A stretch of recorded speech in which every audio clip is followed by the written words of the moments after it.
Dans les 2 dernières vidéos, on a vu le Raja Yoga, yoga du contrôle de l'énergie vitale, et le Jnana Yoga, yoga de la connaissance, de l'étude, de l'introspection.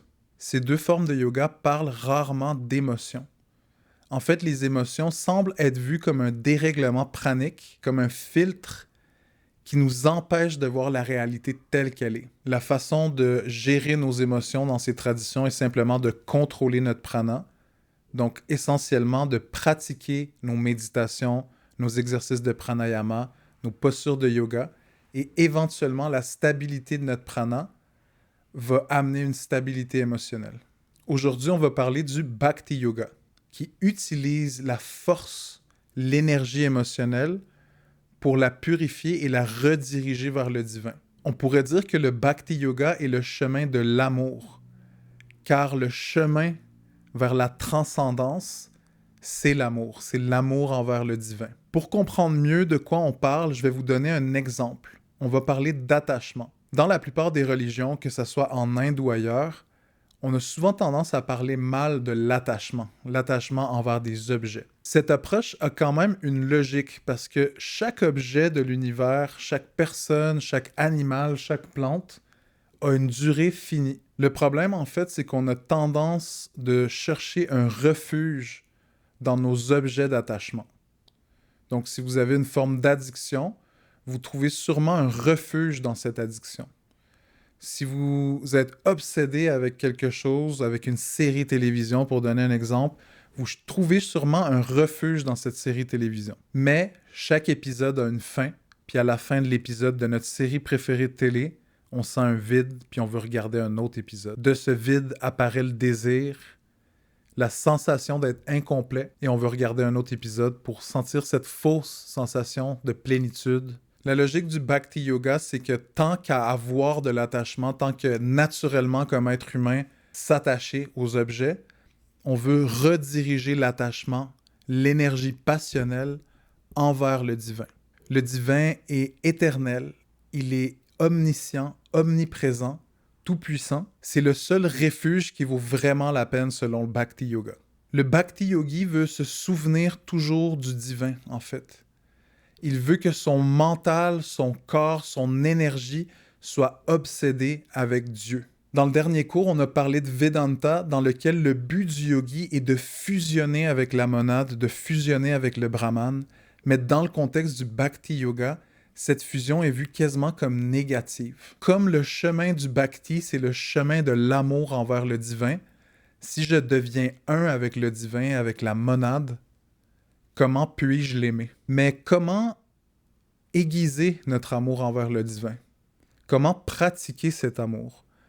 Comment rediriger d'une façon disciplinée cette énergie envers Dieu? Il y a un maître qui s'appelle Jiva Goswami qui a exprimé plusieurs façons, plusieurs pratiques qu'on peut utiliser pour atteindre une connexion avec le divin. La première, c'est d'écouter. C'est simplement d'écouter les histoires, les mythologies, les philosophies qui entourent cette divinité. Le deuxième point, c'est de chanter. En chantant, on utilise la passion que la musique vient créer en nous et redirige cette énergie, cette passion, cette force envers une forme du divin. Ensuite, c'est le souvenir. C'est de se souvenir du divin dans notre quotidien. De tout le temps voir un reflet, une résonance entre notre vie quotidienne et les épiques qui entourent la divinité de notre choix. De cette façon, la vie elle-même devient un livre dans lequel on relit, on réétudie les histoires divines. Ensuite, on a Pada Sevanam, ou servir les pieds du Seigneur, qui est une forme de pratique d'humilité, de savoir qu'on est petit face au Seigneur. Ensuite, on a le rituel qui peut être une forme de puja, d'offrande envers des statues, envers des images du divin. Souvent, il y a une méconception que les rituels de sacrifice, d'offrande sont comme une transaction avec le divin. Je te donne une banane, donne-moi de l'abondance. Je te donne une noix de coco, donne-moi de la stabilité financière. En partie, c'est ça, puis sûrement qu'il y a beaucoup de monde qui pratique les pujas, les offrandes, qui les pratiquent dans ce sens-là. Mais l'idée, en fait, c'est de créer un lien avec le divin. on reconnaît que le divin nous donne la vie, nous donne notre corps, nous donne cette expérience. Une façon d'exprimer cette reconnaissance, cette conscience que dans le fond, tout nous est donné, c'est de redonner ensuite. De créer une fluidité entre nous et le divin. Ça devient une forme de conversation. Ensuite, on a la prosternation, donc la prosternation face aux images du divin, encore une fois pour aiguiser notre sentiment d'humilité. Ensuite, on a dasya, être au service de votre communauté, être au service des autres, mais toujours en tenant en compte qu'on est au service du divin. Quand on aide quelqu'un dans la rue, on est aussi en train d'aider Dieu d'une certaine façon. Ensuite, on veut développer un sentiment d'amitié avec le divin. Souvent, on a tendance à trouver une relation un peu sombre avec le divin, dans laquelle Dieu est tout-puissant, puis nous, on n'a aucun pouvoir, aucune puissance, aucune décision sur nos vies. Cette pratique de sentir que Dieu est notre ami nous permet de lui parler à l'intérieur de nous, de façon honnête, de façon légère, puis de trouver une relation authentique avec le divin. Et finalement, on a l'offrande de soi. Donc, c'est la dernière étape du Bhakti Yoga, c'est de donner sa vie au divin. Comme vous pouvez le voir, le Bhakti Yoga se ressemble un peu plus aux religions en Occident. Ici, effectivement, il y a un Dieu sur lequel on doit avoir une certaine foi. C'est une religion basée sur l'amour, mais aussi sur la foi, sur la croyance en Dieu. Dans le Jnana Yoga ou le Raja Yoga, on n'est même pas obligé de croire en Dieu parce que c'est des pratiques méditatives qui nous mènent à une forme de transcendance. Tandis qu'ici, c'est la croyance, c'est l'amour, c'est la dévotion, c'est la foi. Ce qui est intéressant, c'est que dans le Bhagavad Purana, on dit que même les émotions négatives envers le divin sont une forme de pratique de bhakti. En fait, le Bhagavad Purana nous dit que si on est obsédé avec le divin, même si on l'haït, on est en fait en train de le mettre au centre de notre attention. Le divin va purifier cette émotion-là et ça va devenir un attachement positif envers le divin. En fait, c'est quasiment mieux d'haïr Dieu dans cette tradition que de ne pas y croire comme un athée. Parce que l'athée donne juste pas d'attention. Le contenu de l'émotion est en fait moins important que l'objet de l'émotion ici. La voie du Bhakti propose plusieurs façons de connecter avec le divin. La première, c'est Shanta Bhava, ou l'émotion de paix. C'est quand un yogi est en paix en méditation, puis dans cette paix, dans ce silence mental, médite sur le divin.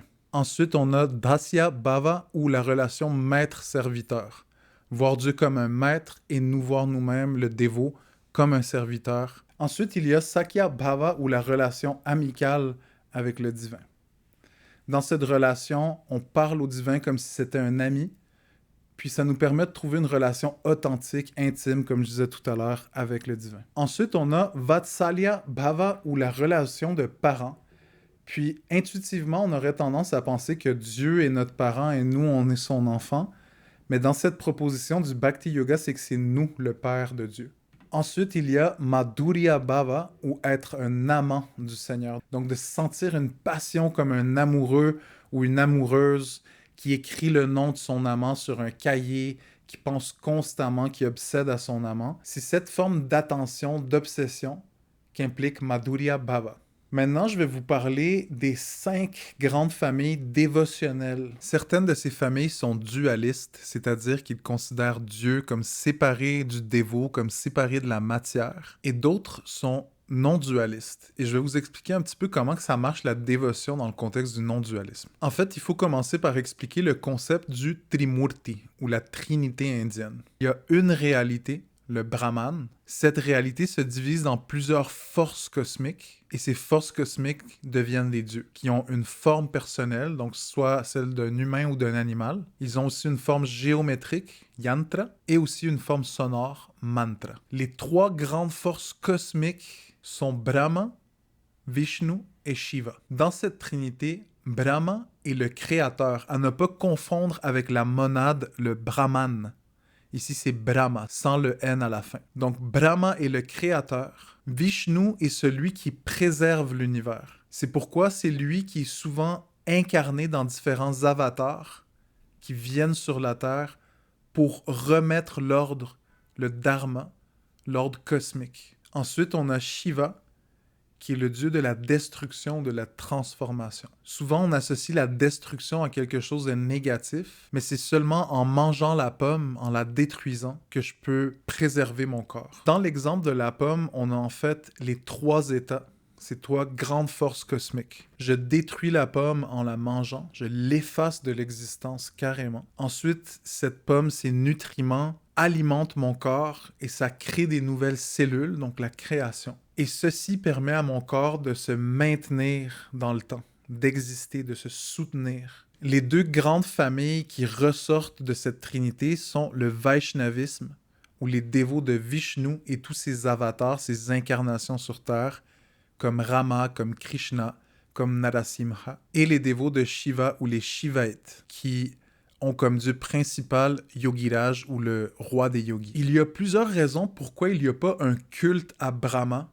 Techniquement, ce sont les déesses Devi qui ont pris la place de Brahma. En fait, dans la plupart des formes de l'hindouisme, on considère Shiva ou le masculin comme la conscience et Shakti, la Prakriti, comme l'énergie, le déploiement du monde, l'existence matérielle des choses. Dans ce sens, le vrai créateur, c'est Devi, c'est l'énergie féminine. Puis c'est pour ça que la 3e grande famille de bhakti, de dévotion en Inde, est celle à Devi, envers la déesse mère. Il y a plusieurs formes de la déesse, mais en fait, la déesse n'est qu'une dans cette tradition.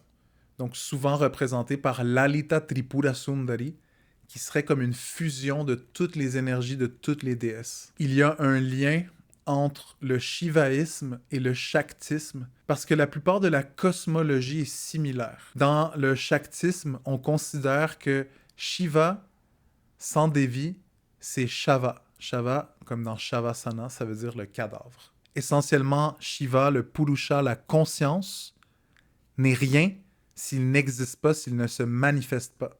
Et son pouvoir de manifestation est en fait la Shakti, la déesse mère, la divine. Les traditions shivaïtes et le shaktisme ont tendance à aller davantage vers le non-dualisme, vers les pratiques tantriques, tandis que les familles Vaishnava, les dévots de Vishnu, de Krishna, de Rama, ont tendance à être plutôt dualistes dans le Dvaita Vedanta. On a Advaita, la non-dualité, et Dvaita, la dualité, dans laquelle on assume que Dieu est séparé de nous. Finalement, on a une autre tradition qui s'appelle le Smartisme. Le Smarta, en fait, est une version non-dualiste, une extension dévotionnelle du Advaita Vedanta qu'on a vu dans la dernière vidéo. Dans le Advaita Vedanta, tout est un. Donc, nous-mêmes, on est un avec le divin. Donc, c'est quoi tous ces dieux? Les dieux sont en fait l'expression de ces formes cosmiques, comme je disais tout à l'heure. En fait, chaque dieu est comme un masque différent qui nous mène vers la non-dualité, vers la monade. Certains sages comme Shivananda disaient que on ne peut pas trouver une relation avec quelque chose qu'il n'y a pas de forme. Donc, on doit donner une forme à la monade, puis cette forme, sachant que ultimement, elle aussi fait partie de la monade, on l'utilise comme véhicule vers la fusion avec le Brahman. Donc, essentiellement, c'est ça le concept de Ishta Devata, de choisir une divinité personnelle. Dans tout le panthéon des milliers, des millions de dieux indiens, on choisit une divinité, puis on pratique les différentes sadhanas, les différentes pratiques spirituelles de cette divinité. Éventuellement, la divinité va elle-même tomber parce qu'elle n'est qu'un masque, puis on va pouvoir connecter avec le tout. Donc, dans le smartisme, en général, on a 5 dieux principaux qui sont Shiva, Vishnu, Devi, Ganesh, donc comme les familles principales, et Surya ou le soleil.